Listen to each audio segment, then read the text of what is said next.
د افغانستان پښتون د خیبر پښتونخوا او د بلوچستان په خاوره باندې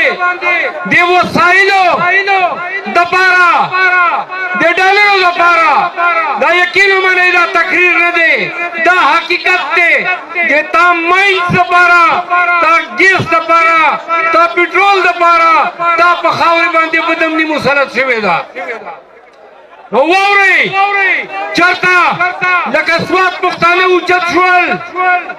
او سوات کې ووې چې په سوات کې بدمني نه منو نو دا سوات غیرتي پښتنو په خپله خاوره کې امن راوسته